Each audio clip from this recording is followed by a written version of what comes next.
उस वोट का इस्तेमाल संदाल से किया जाए। मैंने कहा है और बार बार कहा है, वोट अमानत है, वोट शहादत है, वोट जमहूरियत का में अवाम का सबसे बड़ा हथियार है। मैं इससे तलवार से ताबीर करता हूँ। वोट तलवार है, सिपाही को दोगे तो तुम्हारी हिफाजत करेगा, किसी जालिम को दोगे तो तुम्हारी तलवार से तुम्हारी गर्दनें काटी जाएंगी। हमने बार बार ये तलवार कांग्रेस को दी है और हर बार मेरी तलवार से मेरी गर्दन काटी गई है। वक्त कम है, मैं बता दूं अजीजों, नौजवानों, ताजा नौजवानों, तारीख के उन औराक से जिससे आपको वाकिफ होना जरूरी है। मुल्क की आजादी के बाद से लेकर 1985-87 तक मुसलमानों ने एक तरफा तौर पर कांग्रेस को वोट दिया, लेकिन उसने क्या सौगात दिए? बाबरी मस्जिद में मूर्तियां कांग्रेस ने बैठाई, और अगर ये मूर्तियां न बैठाई जाती तो आज हमारी बाबरी मस्जिद नहीं टूटती। बाबरी मस्जिद टूटने का भी गम है, लेकिन एक और गम है कि अगर बाबरी मस्जिद में मूर्तियां न बैठाई जाती तो मुल्क के हिंदू और मुसलमानों में ये तफरीक पैदा नहीं होती। ये तफरीक अगर किसी ने पैदा की है तो कांग्रेस उसकी जननी है। आज बीजेपी को इस मकाम पर किसी ने पहुंचाया है तो कांग्रेस ने पहुंचाया है। यही नहीं, फसादात में लाखों मुसलमानों की जाने, कारोबार के लूटने का मामला, मुरादाबाद से ईदगाह में नमाजियों के सीने पे गोली, हाशिमपुरा में हंडर नदी के किनारे गोलियां, भागलपुर में मुसलमानों के लाशों पर गोली की खेती, ये सब कुछ कांग्रेस से सौगात रहे। कांग्रेस के चाल चलन और चेहरे को देख लो। 2014 में आप सबने वोट दिया और अख्तरुल ईमान ने कुर्बानी देकर हजरत मौलाना सऊद काज़मी के दिल को यकीनी बनाया। लेकिन जब हमारी शरीयत पर तलाक बिल पर हमला हुआ, इस जालिम कांग्रेस ने हमारे आलिम दीन को अपने शरीयत के लिए भी बोलने की इजाजत नहीं दी। नौजवानों में मुबारकबाद देता हूं कि जुर्म कभी न कभी सजा ले ही रहे। जिस जुर्म की पादाश में अल्लाह का शुक्र है, आज पूरे किशनगंज में नौजवानों ने तय कर लिया है, ए कांग्रेस के गुलामों, तुम्हारी पार्टी ने मेरे मौलाना को शरीयत के मामले में पार्लियामेंट में बोलने नहीं दिया है, तुम नाकारा हो, तुम मेरी बस्ती में भी आवाज नहीं लगा सकते हो। आज पूरे इलाके में और किसी ने कहा भी था, आवारा हो तो भगा क्यों नहीं देते, नाकारा हो तो सजा क्यों नहीं देते। मैं हूं जावेद, 5 साल तक न देखोगे मेरी सूरत, मुझे एमपी बना क्यों नहीं देते। 5 सालों तक आपने उसकी सूरत नहीं देखी। मेरे भाइयों, इस वक्त कांग्रेस पार्टी का जो जुर्म है वो अपनी जगह है, लेकिन ये नाकारा सांसद, पार्लियामेंट में नौजवानों 3 काम, पार्लियामेंट से बाहर 1 काम। नंबर 1 वो कानून बने मुल्क के लिए, मिल्लत के लिए, इलाके के लिए मुफीद तो उसकी हिमायत, अगर मुखालिफ तो उसकी मुखालिफत। यहां पर एक बार भी उसकी जबान न खुली। मुल्क के खजाने से, टैक्स के पैसे से तरक्की में हिस्सेदारी, कहीं जबान नहीं खुली। सरकारी मंसूबों को जमीन पे उतारने के लिए कहीं जबान नहीं खुली। अवाम के दरमियान में बेदारी, उनके मसाइल का हल, कहीं जबान नहीं खुली। ये चारों सवाल सही है, सही है। इस चारों सवाल का जवाब जावेद के पास है? नहीं है। जिसके पास हमारे सवालों का जवाब नहीं है, क्या वो हमारा नुमाइंदा बन सकता है? नहीं बन सकता है। तो ये तय कर लो कि हम चाहें तो तख्त पे बैठा सकते हैं, हम चाहें तो तख्त से उतार सकते हैं। अब की बार भाई जनाबे तस्वीर साहब ने कहा, कोठियार लोगला पहले की कोचिन, अरे नजर नाकारा से की करबो, कोठियार से गालियों दुआ है, वोटो दुआ हो। लेकिन अब की बार कोठियार लोगला की बोलो, न नाकारा गाली दूं न वोट दूं, अब की बार पास थोड़ी मानो वोट दूं। ये तय कर दिया है लोगों। आज पूरे इलाके में फिरो, कांग्रेस के जमानत जब्त करने का फैसला लोगों ने कर लिया है। दूसरी तरफ आओ, एक नटवर लाल आया है, छोटा मोदी कहो या नाटा मोदी कहो, जो आज से 3 महीना पहले कहता था मोदी भगाओ, मोदी भगाओ, देश बचाओ, देश बचाओ। अब 3 महीने में ऐसा हृदय परिवर्तन हुआ है, अब कहता मोदी लाओ मुझको बचाओ, मोदी लाओ मुझको बचाओ। ये अय्यार, ये मक्कार, इसने सियासत में हमेशा लोगों के साथ दगाबाजी की है, धोखा दिया है, नौजवानों को बिगाड़ा है, रिश्वतखोरी में इजाफा किया है और बेगैरती इस कदर कि अपने मसनदों, मिंबरों, मेहराबों, आबरू का भी ख्याल है। मुजाहिदों के सैदाइयों, सुन लो, किशनगंज की यह सरजमीन गरीब हो सकती है, तुम्हारे तरह जमीन फरोश नहीं हो सकती है। और क्या है, 2010 में तुम बीजेपी के साथ आए थे, कोचा दमन के लोगों ने नकार दिया तुमको। 2014 में अख्तरुल ईमान के खैरात पर तुम एमएलए बने, जब अख्तरुल ईमान ने जजियों को भाजपा से अलग किया। 2015 में तुम एमएलए गठबंधन के नाम पर बने।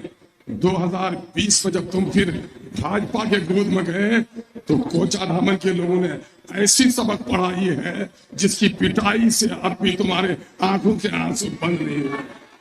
और आज जबकि पूरे मुल्क में मोदी ने एक तरफा तौर पर मुसलमानों के खिलाफ एक खौफ का माहौल तारी कर दिया है, एक डर का माहौल तारी कर दिया है।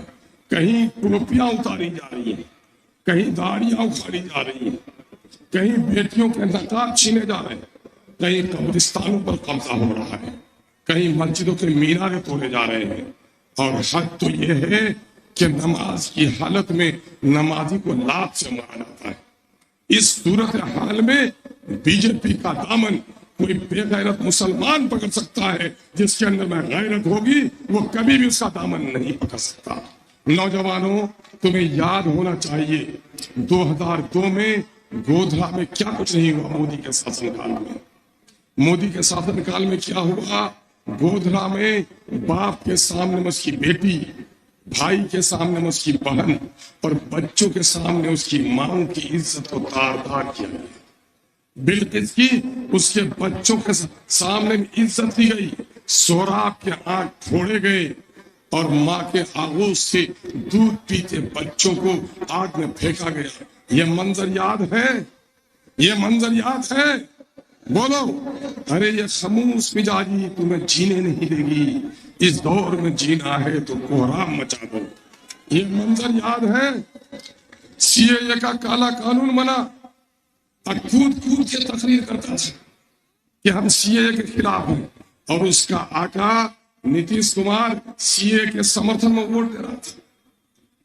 370 और तलाक बिल में नीतीश ने मोदी का साथ दिया। ये दोगले हैं, आगे का किरदार कुछ, यहाँ का किरदार कुछ। आज मुसलमानों की बस्ती में जाता है तो नीतीश का झंडा लेके, और जब गैर मुसलमानों की बस्ती में जाता है तो कहता है मजबूरी है, असल तो हम प्रधानमंत्री मोदी को बनाना चाहते हैं। ए मुजाहिद, तू मोदी को प्रधानमंत्री बनाना चाहता है जो मेरी शरीयत का दुश्मन है, जो मुसलमानों के मस्जिदों, मिंबरों, मेहराब का दुश्मन है, जो मुसलमानों को लिबास से पहचानता है, जो खुदा के घर का दुश्मन है। क्या नौजवानों, खुदा के घर के दुश्मनों का साथ दोगे?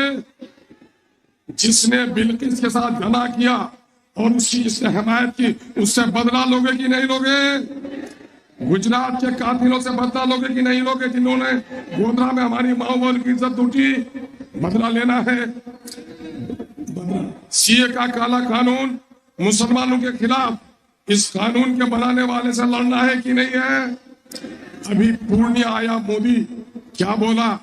सीमांचल में घुसपैठिए हैं, तो मुजाहिद से पूछो कि तू भारत का बेटा है या तू घुसपैठिया है? तुम अपने बारे में अपने आका से सफाई लो, जब तक सफाई नहीं लोगे तुमको बस्ती में घुसने नहीं देंगे। बाप का कातिल अगर बस्ती में आए तो कुर्सी लेकर दौड़ोगे कि गर्दन पर हाथ रखोगे? आवाज से बोलो, ये बात बताओ। गोधरा के कातिलों की हिमायत करने वाला बस्ती में आएगा तो कुर्सी दोगे कि गर्दन पर हाथ दोगे? हाँ, ये तय कर लो, जिस कौम में गैरत नहीं होती उसकी नस्लों में जियाले पैदा नहीं होते। गर्दन झुकाकर जीने वाला गुलाम बनता है, और गर्दन उठा के जीने वाला गर्दन कट भी जाए तो उसकी नस्लों से सरदार जन्म लेता है। आज हमें सरदारों को जन्म देना है। मेरे भाइयों, जिसने हमारे नमाजियों से पर लात मारा उससे बदला लोगे कि नहीं लोगे? तो उसका साथ देने वालों को अपने बस्ती में दाखिल होने मत दो। दो तीन चीजें कहूंगा मैं। इस वक्त मुल्क की जो फिजा है, हुकूमत किसकी बनेगी गैब को पता है, लेकिन मोदी के लोगों का निशाना है कि हम 400 पार लेकर आए। क्यों? इसलिए कि दस्तूर का जो सेकुलर ढांचा है, दस्तूर ने जो मुसलमानों को हुकूक दिए हैं, कुछ स्टेट में जो मुसलमानों को 4% 5% रिजर्वेशन मिला हुआ है, ये अपनी तादाद 2/3 लाकर उसको खत्म करना चाहता है। मुल्क की आजादी गर्दन कटाकर हमारे बुजुर्गों ने ली थी और उसका सबसे बड़ा इनाम हमारा दस्तूर था। और आज अगर उस संविधान को कोई खत्म करना चाहता है, उसके खिलाफ उठोगे कि नहीं उठोगे? आज MIM की लड़ाई, बैरिस्टर ओवैसी की लड़ाई और अख्तरुल ईमान की कुर्बानी इसीलिए है। अभी मेरे 4 साथी भाग गए, वक्त उनके साथ इंसाफ करेगा। लेकिन नीतीश जी ने मुझे कहा, राजद अच्छा लगे या जदयू, आज आइए मंत्री बनिए, काम कराइए। अख्तरुल ईमान के पांव नहीं डगमगाए। कांग्रेसियों ने कहा मेरा टिकट ले लीजिए, 2019 में कहा मेरा टिकट लेकर लड़िए। अहमद पटेल साहब ने मेरे दोस्तों को भेजा। मेरे भाई, अख्तरुल ईमान के पांव नहीं डगमगाए। कई मौके आए इन लोगों ने, लेकिन अख्तरुल ईमान को ये जिद क्यों है? जरा दिल पर हाथ रखकर सोचो। कुछ वसूलों का नशा था, कुछ मुकद्दस ख्वाब थे, यही फी ज़माना शहादत के असबाब थे। वो मुकद्दस ख्वाब क्या है? वो मुकद्दस ख्वाब ये है कि आज इस मुल्क में जात पर आधारित राजनीति, यादव 14% अपना लीडर बना लिया, 3% माझी ने अपनी पार्टी बना ली, 2% मल्लाहू ने अपनी पार्टी बना ली, 6% कोयरी कुलियों ने अपनी पार्टी बना ली। ऐ गय्यूर मुसलमानों और दलितों, आपकी कोई पार्टी नहीं। मैं इसलिए मौजूद नहीं बना कि मैं वो चली हुई ईंट हूं। मैं बुनियाद बनूंगा, किराए के महल में नहीं, छोटी सी झोपड़ी अपनी अलग खरीदूंगा। आज वही वजह है कि हमने ये कुर्बानी दी है और किशनगंज को इस मकाम पे लाया है कि एक अगर टिकट के खातिर किशनगंज के न जाने कितने लोग दिल्ली और पटना की दरबारी कर रहे थे, लेकिन अल्लाह का शुक्र है मेरी ससुद्दीन अवैसी की सियासत हिकमत अमली, आप सबों का सपोर्ट और अख्तरुल ईमान की कुर्बानी ने आज किशनगंज को यहाँ पहुंचा दिया है कि किशनगंज के बेटे के पास पूरे बिहार के लोग आकर एक टिकट का मुतालबा कर रहे हैं। इस ताकत को समझो। देखो, जिस्म कितना तवाना हो, अगर गर्दन नहीं है तो वो लाश है। जिस जिस्म में गर्दन नहीं वो लाश है। जिस बस्ती का कोई सरदार नहीं वो बस्ती बर्बाद है। और जिस कौम का कोई लीडर नहीं वो कौम भी मानिंदे लाश है। कल तक दिल्ली की सल्तनत हमारी थी, लाल किला पर परिंदा भी उड़ते हुए घबराता था। आज दिल्ली की सड़कों में नमाज की हालत में लात मारे जा रहे हैं। आओ एक सियासी जमात को खड़ी करो, ये उसी का नाम है। हम वजीर बनने के लिए नहीं आए हैं, अपनी कौम को अपनी लीडरशिप देने के लिए आए हैं। मुझको जो साथ दिया है लोगों ने, मैं कोचानंद में इलेक्शन लड़ा, बहादुर के लोगों ने जाकर साथ दिया। मैं अमोर में इलेक्शन लड़ा, बहादुर ने कोचानंद के लोगों ने साथ दिया। लोगों, आपकी इतनी कुर्बानियां मेरे साथ है, मेरी नस्लें भी आपके इस हुस्न सलूक और आपके इस सलूक का बदला नहीं दे सकती। लेकिन अल्लाह का शुक्र है कि मैंने भी वो काम किया है, कि मैं वो काम कर रहा हूं कि 70-75 सालों के बाद सबसे पहले अगर मुस्लिम क़यादत दाखिल होती है पटने के असेंबली में, तो वो सीमांचल का बेटा अख्तरुल ईमान के हवाले से दाखिल होती है। पटने की दरो दीवार को आज खौफ है। आज लालू सोता है तो दिल धड़कता है, मुसलमान मेरी गुलामी से निकल गया। नीतीश का दिल धड़कता है कि मुसलमान मेरी गुलामी से निकल गया। कांग्रेस बेचारी रात को उठ के रोती है कि मुसलमान मेरा गुलाम नहीं रहा। अवैसी ने कैसी आजादी दी है कि पूरे हिंदुस्तान में मुसलमान आज तख्तो ताज की नहीं अपने क़यादत की लड़ाई लड़ रहा है। कुछ नादान कहते हैं विकास विकास। कोचारमन में जाके देखो, कंकर पत्थर चीख चीख कर कह रही है कि अख्तरुल ईमान के जमाने में जितने पुल बने, जितनी सड़कें बनी, जितने बिजली के स्कीम मंजूर हुए, आज तक सरकारी एमएलए नहीं कर सका। लेकिन हाँ, एक चीज का विकास में नहीं कर सकता, और अल्लाह का शुक्र है, मैं कहता हूँ कि अख्तरुल ईमान के बदकिस्मती का दिन होगा जिस दिन कोई दलाल उसकी तारीफ करे। जिस तरह से सूरज निकलता है तो चमगादड़ अंधा हो जाता है, अख्तरुल ईमान जहाँ खड़ा होता है दलाल वहां परेशान हो जाता है। इन दलालों के खिलाफ हमने एक लड़ाई लड़ी है। इसी वजह से ये दलाल लोग आज तीर लेकर आए हैं। तीर को तीर समझना भूल है, हकीकत में ये नरेंद्र मोदी का ही भूल है। इसलिए आप इस पर प्रेम में मत आइए, ये धोखेबाज है। ये कुछ लोग कहते हैं तरक्की हो गई तरक्की। ए मेरे भाइयों, याद है नवाज रसूल ने शहादत दी थी किस बुनियाद पर? नमाज के कयाम के लिए नहीं, रोजा की फर्जियत के लिए नहीं, तख्त के लिए नहीं, बल्कि इस्लाम ने जो मेयार सियासत बताई कि पहले एतमाद हासिल करो तब खिलाफत, और पहले खिलाफत बाद को एतमाद नहीं। रसूल सिकनी के खातिर नवाज रसूल ने अपनी गर्दन कटा दी, लेकिन जालिम के हाथ में, गैर वसूली लोगों के हाथ में हाथ डालना गवारा नहीं किया। हम भी गुलाम रसूल हैं, हमको भी यह हद करना पड़ेगा कि जो लोग इस्लाम दुश्मन की ताकत में जाकर हीरे जवाहर की बारिश करेगा, हम भूखे पेट बढ़ तो सकते हैं, लेकिन हराम नवाले से अपने हक को तर नहीं कर सकते। विकास, अरे ताली ऐसी बजाओ कि नीतीश का सियासी रुखसार और नरेंद्र मोदी का राजनीतिक गाल दोनों लाल हो जाए। ताली ऐसी बजाओ, ताली ऐसी बजाओ। देखो लोग विकास विकास, किस चीज का विकास बता दे। जो एमएलए भागकर सरकारी पार्टी में गए, मैं आज अमोड़ में 200 करोड़ से 1 किलोमीटर से लंबा पुल संयोजन कराया। जो लोग सरकारी पार्टी में गए, एक कलवट भी बना सके क्या? देखो, मांगने से भीख मिलती है और लड़ने से हक मिलता है। अख्तर भीख नहीं मांगना चाहता है, अपने हक की लड़ाई लड़ना चाहता है। इसलिए आपको देखकर हमें बड़ी खुशी है कि इस वक्त उठिए, उन हमारे नादान नौजवानों को समझाइए जो लोग कहते हैं कि हम लोग तो पहले से जदयू में थे। तो मैंने कहा, रे चौक पर एक दूध वाले की दुकान थी, जाके दूध पीते थे, मलाई खाते थे। अब उसने शराब की दुकान कर ली, तो क्या दुकान बदलोगे कि नहीं बदलोगे? ये कसाई था चौराहे पे जो बकरा काटता था, अब बोला बकरा काटने में नफा नहीं होता, छोटा छोटा काला जानवर काटने लगा है। तो क्या कसाई की दुकान बदलोगे कि नहीं बदलोगे? कुछ सब है बोलता है कि काला हो कि गोरा, हम दुकान नहीं बदलेंगे, हलाल हो कि हराम। ऐसे लोगों को उनके हाल पर छोड़ दो, उससे ईमान की सलामती की दुआएं करो।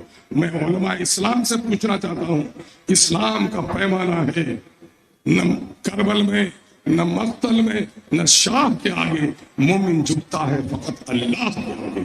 लोगों, लेकिन गैरुल्लाह के सामने में एक आदमी कुर्सी के लिए झुकते हुए देखा कि नहीं? फूल चढ़ाते हुए देखा?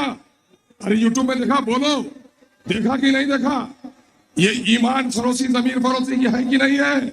हम अपने उलमा इस्लाम से गुजारिश करेंगे कि आपको इसके बारे में वजाहत करनी चाहिए। जो शख्स अपनी कुर्सी को हासिल करने के लिए अपने अकीदे की कुर्बानी दे सकता है, कल पार्लियामेंट में जब शरीयत के खिलाफ कोई बिल आएगी तो उसका अगला भी बोलने की हिम्मत नहीं कर सकता। इससे मैं कहता हूं कि ऐ लोगों जो गोधरा की हिमायत कर रहे हो, तुम समझ लो, सुन लो कि गोधरा के जालिमों को जिसने साथ दिया, तुम्हारे दरवाजे तक गोधरा का जालिम आएगा, तुम्हारी बहन और बेटियों की इज्जत महफूज रहेगी कि नहीं रहेगी, ख्याल रखो। लेकिन सीमांचल के लोगों ने तय कर लिया है कि हम अपनी बहु बेटियों को गोधरा के जालिमों के हवाले करने के लिए तैयार नहीं है। आज हमको तय करना पड़ेगा। इन हालात में वोट अल्लाह की अमानत से आज मुल्क में अगर आपने अपने पहरेदारों को पार्लियामेंट में नहीं भेजा तो आपकी आवाज नहीं उठ पाएगी। इनका पूरा किरदार देख लो। शेर याद आता है, एक तरफ झंडा लेकर कहते हो नीतीश के साथ, तो नीतीश क्या प्रधानमंत्री बनने जा रहा है?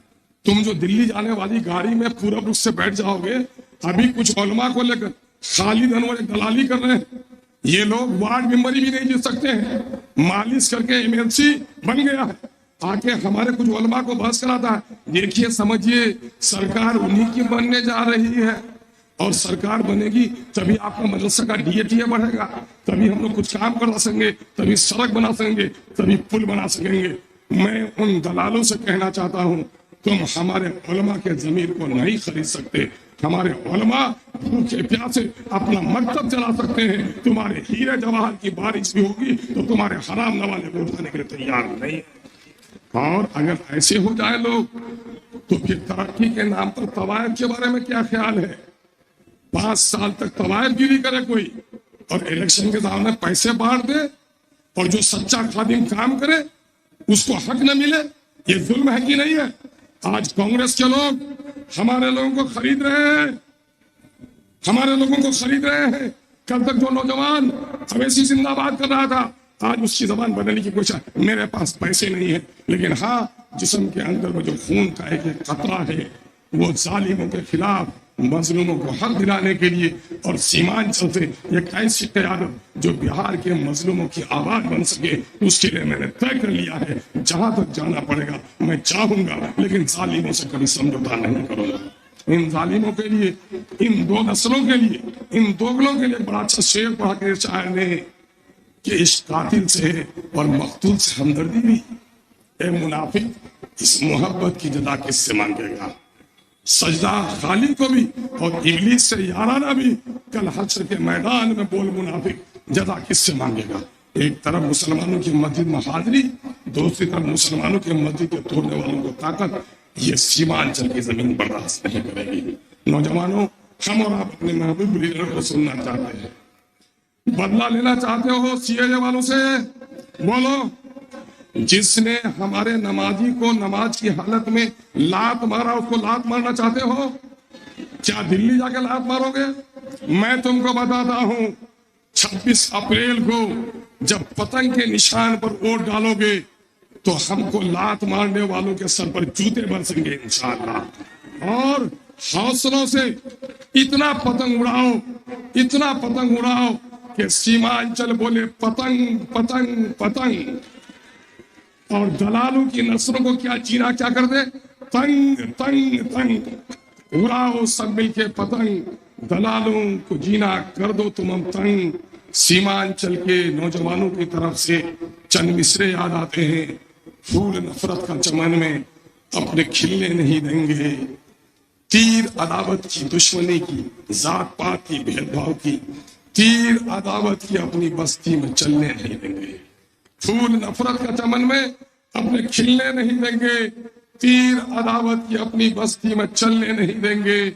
किशनगंज पार्लियामानी हल्के के नौजवानों ने खाई है कसम, दलालों को नेता कभी हम बनने नहीं देंगे, दलालों को नेता कभी हम बनने नहीं देंगे। ठीक है, दलालों को नेता नहीं बनने देना है। कांग्रेस ने मस्जिद तोड़वाई कि नहीं?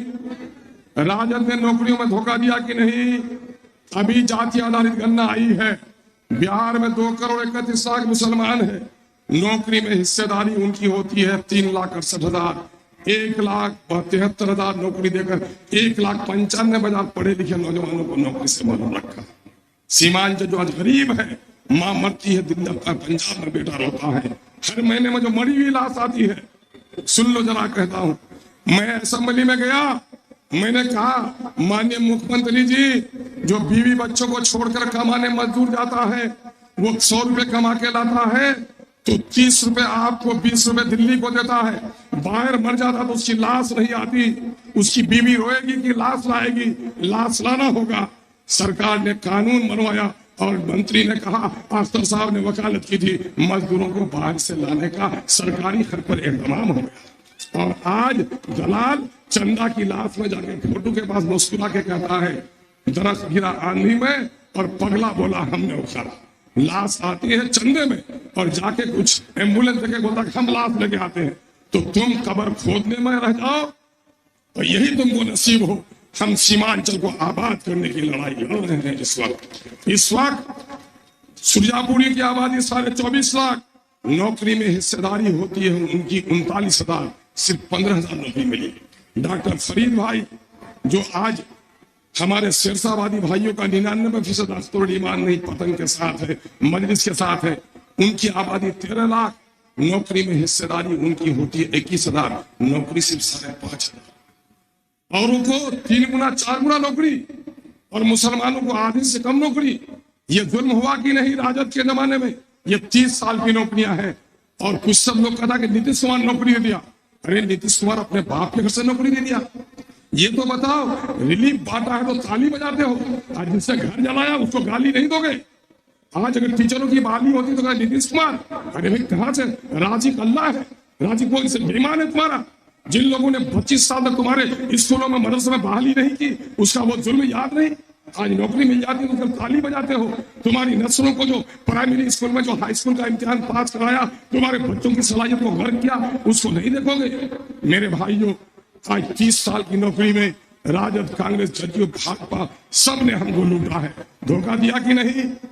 कांग्रेस ने मस्जिद उड़वाई, राजद ने नौकरी से मरम रखा, जदयू ने तमाम तर मुस्लिम दुश्मनी कानून में साथ दिया, भाजपा ने गर्दन काटी। सबने धोखा दिया कि नहीं?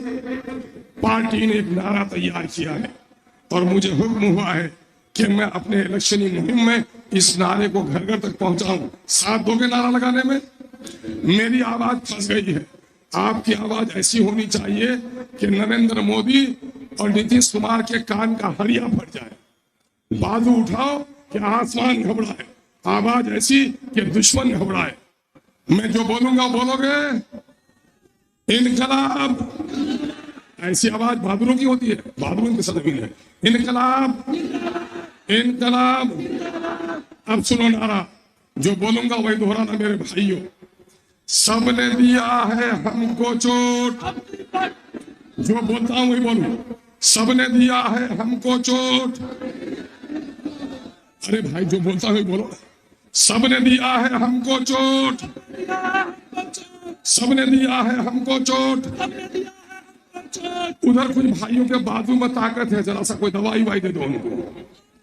सबने दिया है हमको चोट, सबने दिया है हमको चोट, सबके दिल में है खोट, अब न देंगे इन बेईमानों को वोट, अब न देंगे इन बेईमानों को वोट, अब न देंगे इन दल्लालों को वोट। अब अपनी पार्टी अपना वोट, अब अपनी पार्टी अपना वोट। इनकलाब, पतंग का निशान, बैरिस्टर सौदीन अवैसी, बहादुर के बहादुर जवान। अस्सलाम वालेकुम, आदाब। 26 अप्रैल को याद रखना, पतंग के निशान जो ईवीएम के 4थे नंबर पर है, उसको मैं वोट डालकर अपने मुल्क के आईन को, अपने मुल्क के कानून को, हिंदू और मुसलमानों के इत्तेहाद को और अपनी शरीयत को तहफ़्फ़ुज़ करने की जिम्मेदारी अदा करना। बहुत बहुत शुक्रिया। सलाम नंबर आपके बीच उस शख्सियत को बुलाने जा रहा हूं जिनको सुनने के लिए